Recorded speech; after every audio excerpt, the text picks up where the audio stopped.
What is up, everyone? Circon here, bringing you guys another video. Today we're going to take a look at the super test, or not even a super test, it's the Sandbox server. So for those who are not clued in about what the Sandbox server is, it's basically a step above even the test server. Like, the Sandbox is literally a sandbox, which means they try and test out all matter of things, tanks, and in this case, equipment changes. They've tested the shell rework a while ago that they wanted to do, and then obviously the feedback was, hell no! And then they didn't do anything with it, so... Any of this is on the Sandbox as well, so we might not see it like this. We might see changes to it. We might see no changes to it. It might be implemented. It might not be. But I do think it's important for me as a community contributor to contribute some feedback to what I've seen so far in the equipment 2.0, because there's a couple of things I want to hit on, and yeah, I think they're important enough for like a separate video. So we are here on the Sandbox server right now, and annoyingly, a lot of the interactions you'll have with equipment and sorting things takes forever. So much so that I really didn't like playing on it too much. But yeah. So let's talk about low tiers first, because as you can see, the tier 1s don't have any equipment anymore. So no more binos, cabinets, stuff like that. This is a good idea, because this stops, to a certain degree, it stops seal clubbing, right? Because a lot of the equipment you could fit on tanks that are lower tier are extremely expensive compared to the tanks that you're buying, because the equipment is like $500,000 or something. Such as cabinet and whatnot, or binos, or even optics, really. So I get that. What I don't agree with is that they removed the consumables entirely. Maybe that's a thing for tier 1, but tier 2 makes an awkward choice where it gets one equipment slot, which is fine. One equipment slot is okay. I can agree with that. And as you can see, the cost is also lower for these tiers, although I would argue that 50k is still quite a bit at tier 2, but hey. But the weird thing is that they only allow you one consumable.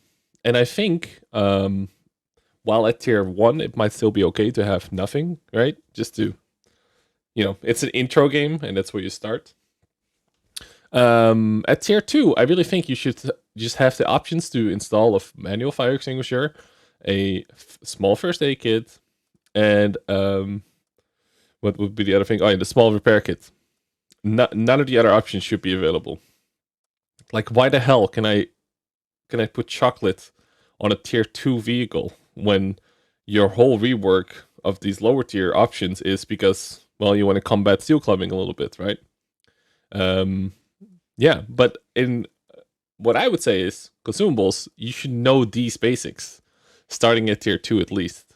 You should, and these should just be, just like you lower the cost of everything else, you should lower the cost of the manufacturing of your first aid kit and the small repair kit for just tier 2. Just because they've made, for example, optics, several layers of optics that are cheaper in the lower tier, more expensive in the higher tier. Just make these small repair kits and stuff, make them like 1,000 each. It doesn't even have to be a lot, just so that they know that they're paying for it after the game. So they see in the end game, they see, okay, I paid for ammunition, I paid for consumables that I used, blah, blah, blah. So that's something I would definitely want to see if something like this ever goes live, is that tier 2 and up gets free consumables, and the tier 2s and the tier 3s, and probably even the tier 4s, should only have the manual for fire extinguisher, a small first aid kit, and a small repair kit, just so they learn it and they don't spend an absurd amount, right? And then at tier 5, you start introducing the large first aid kits and all that jazz. It's just tier 5 and up, let's say. So this will still combat seal clubbing, because you don't allow chocolate at lower tiers, and at the same time, you're learning the very fundamental basics for a couple, like 10, 20, 30, 40, 50 battles at least, before they get to tier 5, right? Or probably even more. But you really get the grips with it, because it's important to know small first aid kits, small repair kit, manual fire extinguisher. Those are good things to learn. So, but I do agree with the equipment. That's completely fine. as you go higher up, so let's see, tier 3 and 4. So at tier 3, you have 2 consumables, but also 2 equipment slots. And then at tier 4, you have 3 equipment and 3 consumables. I would still argue that maybe 3 equipment is too much. At tier 4, maybe, just because, you know, they're fighting the tier 3s, which is a bit awkward. Again, the game is being made more awkward because of +2, -2 and whatnot, so hey-oh. And then at tier 5, everything is unlocked as well, of course, and then you also get your directives. More on that later. There's some funky things going on with directives now as well. And then at tier 5, everything is unlocked. And as you go up into the higher tiers, I think it's, let's see, yeah. So tier 7 already has the specific slots. So this has the slots for mobility, and if you put a mobility module in it, it gets better. So you can put vents on this tank in a regular slot and get 5%, but if you put it in the mobility slot, you get 6.5. Okay, that's also important to know. That is fine. Everything is fine so far. And then I think at tier 8 maybe already. Yeah, so at tier 8 you have 2, and then at tier 9 and 10, all the tanks have 2 as well every time. So tier 9, and let's take a look at tier 10. So there you go. And as you can see is that all the different classes have different, how do they call it, like equipment slots, like the specialized slots, which is fine. You don't have to use them. You can just use the same equipment you already have. And funnily enough, a lot of tanks just got a little bit better because of this. Because even if you're using the same slots, right, you can still get more out of it if you put it in the correct order and whatnot. So yeah, so just for the first part of this video, lower tier should get 3 consumables. That is the small ones, and they should be even cheaper, right? So that people learn those basics at tier 2 and higher. I think that's a really good idea, and I think it's a bit weird to only allow 1 consumable. Like, you can only fix a repair, you can only fix a crew, or you can, you know, you can, if you're on fire, you can remove that. You know, like that kind of, it's kind of weird, right? So secondly, all of these new equipment slots open up some weird combinations. However, I still don't see the need on most of my tanks to switch it up. And that's a bit weird, because I think third steps are always needed, a rammer is always good, and optics is always good. Because those are just fundamental things. Some tanks, and those are mostly the tanks that don't have gun rammers, suddenly have more options. Whereas the option used to be like for autoloaders, for example. Let's see if I can find one that I have equipped. Let's see here. I do have one of these equipped. Let's see, Samoa. So the Samoa here. So here you can also see that if you switch these around, I believe, if I add this to slot 2, it gets better. So my tank just got 1.5% better for no reason other than having a specific slot. This goes for a lot of tanks. Same with the first steps. My first steps got 3% better from 20 to 23%. Just for having these slots, right? But yeah, what you could see here maybe is that this one, although again, in this particular tank, I wouldn't see a need to change it. But tanks that cannot fit a gun rammer will suddenly have a bit more options, which is great. But a lot of the other tanks, I don't really see it too much. But there are some odd ones out that I will also comment on right now. Is that, for example, on an EBR, the wheelie boys, compared to light tanks, they get 2 scouting options, whereas the regular light tanks get a mobility one and a scouting one. And there's some weird things you can do with this. One, all the wheelies get automatically buffed because everybody's going to run optics, and all the optics are going to be 1.5% better, at least. You know, there's still the special equipment for optics that brings it up to 13.5, right? That's still better than a slotted optics, which means that if you put the, which also means that the equipment, the bounty and bond equipment gets better, because they don't care about what slot they're in. So a bond's equipment you can put it instead of those vents, and then boost another slot, right? So it's also weird that they give him 2 of these view range buffs, basically. And there's some weird things going on right now, and I feel like there's some connections being made that they didn't see coming. So there is this improved radio set, which is plus 4 seconds to an enemy vehicle being visible. So say you spot a tank in the current game, it is, I think it's 5 seconds base, right? And then designated target, which is a crew skill, on your, I think it's the gunner. Yes, so this is one that doesn't see a lot of use, but makes the target enemy vehicles visible for 2 more seconds. And it's effective in both direct and indirect modes. If 2 gunners have the perk, it's not, so it doesn't, if there's 2 gunners in your tank, you can't, and you put it on both, it doesn't add up. Okay, so that is 2 more seconds. Now there's a crew directive that if you already have this on your crew, it adds an additional 2, right? So we're at 5 seconds, we're 2 from the crew, 2 from the directive. We're up to 9, and then a boosted improved radio set adds another 4, right? So we're at 13 seconds already. And I think there was another way of boosting this, maybe.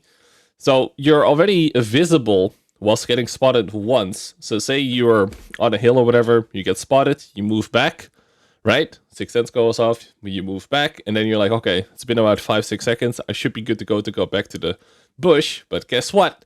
You're spotted for another, like, 6 to 8 seconds. So you're gonna get shot again as you push up. And this is something I'm worried about, and this is just one of the examples, about adding so much more randomness to the game. Like, you might face an EBR that isn't specialized in this, but specialized in, seeing through bushes or whatever. There's so many random things here. And a lot of them, I don't see people taking them still after reworks, right? But a lot of these will be so random that it kind of ruins that part of the game for me, because I feel like for World Tanks right now, it's a nice thing to know a lot about the tanks you're not playing. So if I know I roughly get spotted for 5 seconds, I can play into that. If I know if I track this guy, even with full repairs, it's roughly this amount of time before he gets his tracks back, I can play with that. If I know that X tank has such and such reload, I can play with that, because I might have a tank that I can shoot him, he shoots back, I can shoot him back safely because my reload is definitely faster, maybe so fast that I can shoot him 2 more times before he reloads. And there's a lot of things behind the scenes like that help you play the game, and it adds a significant depth to the game. So adding so many random things to the game, like seeing through bushes better, there's some more harmless ones that are like, for example, minus 5% to the aiming circle, completely fine, right? Stuff like that is fine. Let's see some other ones. Like the forward top speed for plus 5 kilometers, is workable. Better reverse speed, completely fine. A little bit more engine power, completely fine. But then there's some more really fucked up ones that are like minus 30 seconds to consumable cooldown, which is a bit fucked up considering that the large repair kits are 90 seconds, of course. All the consumables are 90 seconds, so you can now use your consumables every 60 seconds, right? That's also, probably still doable. But then you reach the territory where tanks, you can fit so many things on your suspension and repair time that some tanks need suddenly 3 more shots into the tracks to be tracked. And then they also repair a lot faster. And then sure, they give up, I don't know, fuel range and ramming, but I feel like it's so much more random. You might need a T95 that has good fuel range and a good reload, or you meet some meme T95 that has ridiculous repair speeds and needs to over-exaggerate, like 7 shots to track. And I feel like it kind of takes away from the game's knowledge and knowing so much about the game and making it completely more random. That is something I don't really like, personally. So there's like the long-ass spotting time, the quick repairs with insane module strength, where you need several shots, right? So there's a lot of those that I might not really agree with. And then there's also some other things that are, minus 20% to concealment of enemy vehicles behind cover, right? Foliage. Both moving and stationary. Things like that can really fuck with some people up, because where previously, hopefully, it doesn't always work, because some pushes work less good for some reason, or at least feels like that. But now you're coming into the situation of, okay, I'm going to be safe here defending this lane or whatever, or this assault with my TD, because I've played here before, and if I double bush this, I should be safe from this until they are this close, blah, blah, blah, right? Roughly. But now you don't know. You don't know if the enemy has minus 20% on your concealment. So everything becomes so much more random, and I just don't think a lot of these options are great for that. Yeah, so that's that. I don't really like that. I think it's there's definitely some equipment here that could be perfectly implemented and would not affect that randomness as much, right? Like I said, the forward speed, the reverse speed would be fine for the most part, right? So even more concealment here, probably kind of fine, maybe, right? But minus 12.5% concealment to a moving enemy vehicle, that is 100% made to counteract the wheelie boys. But would you give up that entire equipment slot over versteps, optics, and a rammer? I'm not sure. But again, for the people playing the wheelies or the fast-moving scouts, you're relying on, well, I can probably outspot this guy from this and this range whilst being in 445 meters view range. But now, you don't know if he's running a panoramic triplex. So, I think this is a really dangerous thing to do, and I think it's too random for me, okay? The builds are too random now. Whereas previously they were too set in stone, I think they're too random now. Another big problem with having all of these options is that the previous options are still usually the best options, right? You almost always want versteps. Every tank that can run versteps, you pretty much run versteps on. There's some really niche cases where you might not need it. Everybody wants to reload faster, and ventilation helps your whole tank in every department. So everybody wants that, and nowadays you should be able to put it into a better slot and get an extra 1.5% on it as well. So I would almost go as far as to say is, if you really want to get a little bit more build diversity, if that's your goal, then I would remove the gun rammer entirely and just buff every tank with a minus 10% to reload times across the board. Across the board, just all the gun rammers. And all the gun rammers that people have now, you transform them into vents or whatever, right?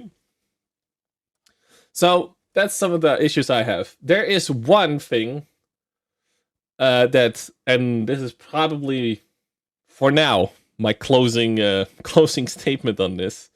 They made some of the equipment not available anymore, and the biggest, most egregious part of this, and this blows my mind that they did this, or even it blows my mind that they went to the Sandbox with this. They removed optics from the entire TD class. And that makes no sense whatsoever. Okay? Because, and I feel like, again, it's that people don't play like lower tier. You know how completely screwed some of these TDs are if you take away optics. Like, optics is such a large part of a lot of these tanks, right? If you take, for example, the M10 here, okay, this is not a frontline tank, right? This is you could argue that this tank might not need it, right? You can sit in the bush with binos and then be jolly good sitting in the back. It's also extremely boring and unengaging to play 90% of the tanks this way. Some tanks 100% require you to sit back, basically. Like things like a Stu or Emil are terrible that way.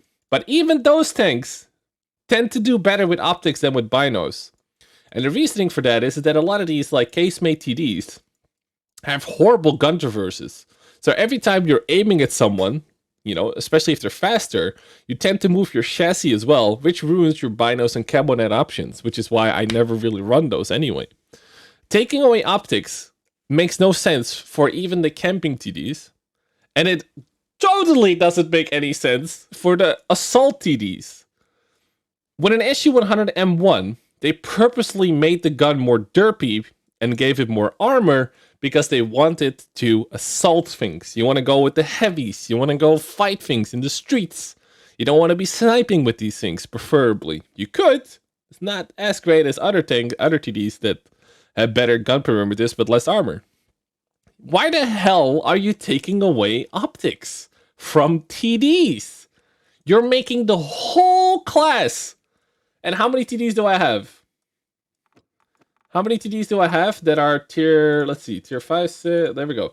So all the ones that I think matter, because of gun marks in tier 4 and below is definitely seal clubbing territory, right? Tier 5 to tier 10, how many TDs? I have 91 tanks that got nerfed really hard. Really hard, because you gotta remember that a lot of other tanks, their optics got buffed just by getting that slot that allows them to buff the optics by an X amount of percentage as well. So everybody gets more view range, but TDs only get more view range if they sit still and wait every time. They cannot make any plays. You hamstring this class so hard by removing optics. It is actually blowing my mind that you're even trying this out. It is actually crazy. I really hope they reconsider this. Like, I really hope to reconsider this. It is the most nut job experiment yet. To be honest, they literally just nerfed 91 of my tanks in my garage. Significantly so.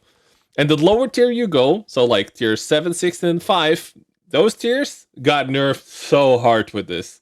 It is actually ridiculous. Because some of the higher tier tanks start off with a better view range. You know, you tend to go up in base view range as you go up the tiers.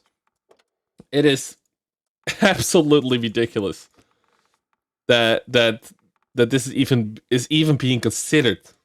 Like, imagine playing like a T28 or whatever, but you can't play on half the maps anymore because you can't spot whatever you're trying to go to in like open maps or whatever. You're trying to climb the hill in Melanovka. You can't counter spot as easily. It is ridiculous. Extremely ridiculous. I don't know why they're even testing this. Give TD's optics back. Another weird choice is that from light tanks, and this is, I think, less egregious, they took away binos from scouts. Now, personally, I have less of a problem with this because 9 out of 10 times you're having a better game with optics anyway. But still, just give them back their thing as well, right? The standing still and looking at things, blah blah blah. Because funnily enough, like if you take away that equipment choice from them, right, the binos, if you take that away, I think the scout class most heavily affected by this would be the British Lights, because they tend to do no combat and just sit in the bush and hope to outspot people, right? Like, funnily enough, that would probably be the most effective class of all. Like, that is a ridiculous choice. And also what they're doing, which is a little bit annoying, especially for newer players or people that don't have a lot of credits yet, is that you cannot move your toolbox, your binos, and your cabinet. You cannot move that for free anymore, which I think also less of an issue, but definitely still an issue and should probably still be a thing as well. So that's what I think about Equipment 2.0 so far. I would really not like to see this in the game as it stands. I really hope this doesn't hit live. I don't think it's anywhere near ready. I get that it is Sandbox, and we're probably going to get more iterations of the Sandbox. I hope so. And then we're going to go to the test server, and then it's going to go to the live server, blah, blah, blah. Right? If it even reaches live. But just to put my opinion out there in a video, I don't think this is good. I like that you're trying to change the equipment, because the equipment is pretty dull, right? But this isn't really the way either with a lot of these options that you've given people. So that's my thoughts on Equipment 2.0 so far. If there's going to be any changes and stuff like this, I will, make another video on what those changes are. Do I think that's a good direction or not? But I really felt that I needed to make a video on this and, show, hopefully, maybe Wargaming listens. I don't even know. Maybe it just puts a little bit more opinions their way so that they have more opinions to work with. Like, especially the optics thing on TDs is actually the thing that breaks me the most. Like, that is such an insane thing to me. But yeah, that is the video for today. Thank you all for listening and hearing me rant on for about 30 minutes. We're at 26 minutes. Thank you all for the support. I'll see you again soon. Thanks a lot for watching. Peace out, guys.